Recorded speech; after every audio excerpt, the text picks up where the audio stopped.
भगवद गीता के 9वें अध्याय के 11वें श्लोक की व्याख्या है, जिसमें भगवान कृष्ण अर्जुन को समझा रहे हैं कि जब वे मनुष्य रूप में अवतरित होते हैं तो मूर्ख लोग उनका उपहास करते हैं और उन्हें एक सामान्य मनुष्य मानते हैं, किंतु वे उनके दिव्य स्वभाव को नहीं जानते।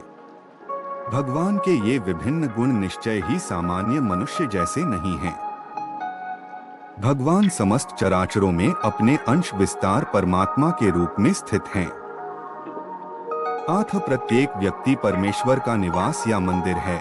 इसलिए जिस तरह कोई भक्त भगवान के मंदिर का सम्मान करता है, वैसे ही उसे प्रत्येक जीव का सम्मान करना चाहिए जिसमें परमात्मा निवास करता है।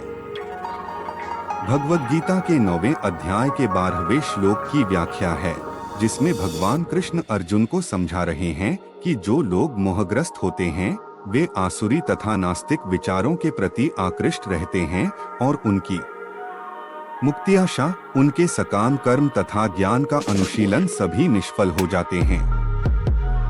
वे कृष्ण का उपहास करते हैं और उन्हें सामान्य मनुष्य मानते हैं, जो घोर अपराध है। ऐसे लोगों को श्रुति तथा स्मृति के समस्त अनुष्ठानों से वंचित कर देना चाहिए और यदि कोई भूल से उनका मुंह देख ले तो उसे तुरंत गंगा स्नान करना चाहिए, जिससे छूट दूर हो सके। भगवद गीता के 9वें अध्याय के 13वें श्लोक की व्याख्या है, जिसमें भगवान कृष्ण अर्जुन को समझा रहे हैं कि महात्मा लोग दैवी प्रकृति में स्थित रहते हैं और भौतिक प्रकृति के अधीन नहीं होते। वे पूर्णतः भक्ति में निमग्न रहते हैं, क्योंकि वे भगवान को आदि तथा अविनाशी भगवान के रूप में जानते हैं।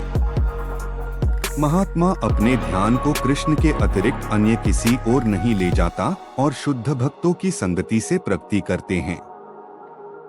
वे कृष्ण भावनामृत में निरंतर भगवान की अविचल सेवा में लगे रहते हैं। भगवद गीता के 9वें अध्याय की व्याख्या है, जिसमें भगवान कृष्ण अर्जुन को समझा रहे हैं कि महात्मा लोग दैवी प्रकृति में स्थित रहते हैं और भौतिक प्रकृति के अधीन नहीं होते। वे पूर्णतः भक्ति में निमग्न रहते हैं, क्योंकि वे भगवान को आदि तथा अविनाशी भगवान के रूप में जानते हैं। महात्मा अपने ध्यान को कृष्ण के अतिरिक्त अन्य किसी ओर नहीं ले जाता और शुद्ध भक्तों की संगति से प्रगति करते हैं। वे कृष्ण भावनामृत में निरंतर भगवान की अविचल सेवा में लगे रहते हैं। महात्मा सदैव भगवान कृष्ण के गुणों का कीर्तन करता रहता है, उसके पास कोई दूसरा कार्य नहीं रहता। वह सदैव कृष्ण के गुणगान में व्यस्त रहता है। वह भक्ति के विविध कार्यों में यथा विष्णु के श्रवण कीर्तन में लगे रहते हैं। ऐसे महात्मा अंततः भगवान के 5 दिव्य रसों में से किसी एक रस में उनका सानिध्य प्राप्त करने के लिए दृढ़व्रत होता है। भगवद गीता के 9वें अध्याय के 15वें श्लोक की व्याख्या है, जिसमें भगवान कृष्ण अर्जुन को समझा रहे हैं कि जो लोग ज्ञान के अनुशीलन द्वारा यज्ञ में लगे रहते हैं, वे भगवान की पूजा उनके अद्वय रूप में, विविध रूपों में तथा विश्व रूप में करते हैं। भगवान की पूजा करने वाले लोगों को 3 कोटियों में रखा जाता है। 1 परमेश्वर तथा अपने को एक मानकर पूजा करने वाले, 2 परमेश्वर के किसी मनोकल्पित रूप की पूजा करने वाले तथा 3 भगवान के विश्व रूप की पूजा करने वाले। ज्योतिषोम नामक वैदिक यज्ञ भी कृष्ण हैं। स्मृति में वर्णित महायज्ञ भी वही हैं। पितृलोक को अर्पित तर्पण या पितृलोक को प्रसन्न करने के लिए किया गया यज्ञ, जिसे घृत रूप में एक प्रकार की औषधि माना जाता है, वह भी कृष्ण ही है। इस संबंध में जिन मंत्रों का उच्चारण किया जाता है, वे भी कृष्ण हैं। यज्ञों में आहुति के लिए प्रयुक्त होने वाली दुग्ध से बनी अनेक वस्तुएं भी कृष्ण हैं। अग्नि भी कृष्ण है, क्योंकि यह अग्नि 5 तत्वों में से एक है, अतः वह कृष्ण की भित्रा शक्ति कही जाती है। दूसरे शब्दों में वेदों के कर्मकांड भाग में प्रतिपादित वैदिक यज्ञ भी पूर्ण रूप से कृष्ण हैं। अथवा यह कह सकते हैं कि जो लोग कृष्ण की भक्ति में लगे हुए हैं, उनके लिए यह समझना चाहिए कि उन्होंने सारे वेद विहित यज्ञ संपन्न कर लिए हैं। मैं इस ब्रह्मांड का पिता, माता, आश्रय तथा पितामह हूँ। मैं ये जानने योग्य शुद्धिकर्ता तथा ओंकार हूँ। मैं ऋग्वेद, सामवेद तथा यजुर्वेद भी हूँ। सारे चराचर विराट जगत की अभिव्यक्ति कृष्ण की शक्ति के विभिन्न कार्यकलापों से होती है। इस भौतिक जगत में हम विभिन्न जीवों के साथ तरह तरह के संबंध स्थापित करते हैं, जो कृष्ण की शक्ति के अतिरिक्त अन्य कुछ नहीं है।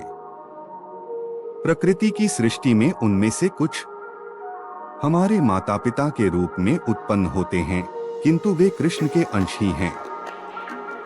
इस दृष्टि से ये जीव जो हमारे माता पिता आदि प्रतीत होते हैं, वे कृष्ण के अतिरिक्त कुछ नहीं हैं। इस श्लोक में आए धाता शब्द का अर्थ सृष्टा है। न केवल हमारे माता पिता कृष्ण के अंश रूप हैं, अपितु इनके सृष्टा दादी तथा दादा कृष्ण हैं।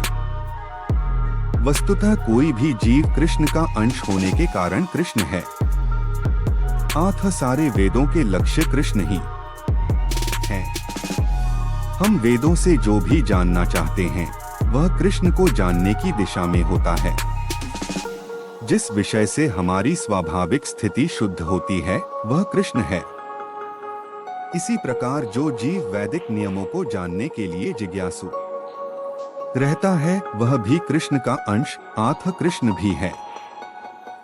समस्त वैदिक मंत्रों में शब्द जिसे प्रणव कहा जाता है, एक दिव्य ध्वनि कंपन है, और यह कृष्ण भी है। चूंकि चारों वेदों ऋग्वेद, यजुर्वेद, सामवेद तथा अथर्ववेद में प्रणव या ओंकार प्रधान है, अतः इसे कृष्ण समझना चाहिए। भगवद गीता के 9वें अध्याय के 17वें श्लोक की व्याख्या है, जिसमें भगवान कृष्ण अर्जुन को समझा रहे हैं कि वे इस ब्रह्मांड के पिता, माता, आश्रय तथा पितामह हैं। वे ज्ञेय, शुद्धिकर्ता तथा ओंकार हैं। वे ऋग्वेद, सामवेद तथा यजुर्वेद भी हैं। भगवान कृष्ण सारे चराचर विराट जगत की अभिव्यक्ति हैं और सारे वेदों के लक्ष्य हैं।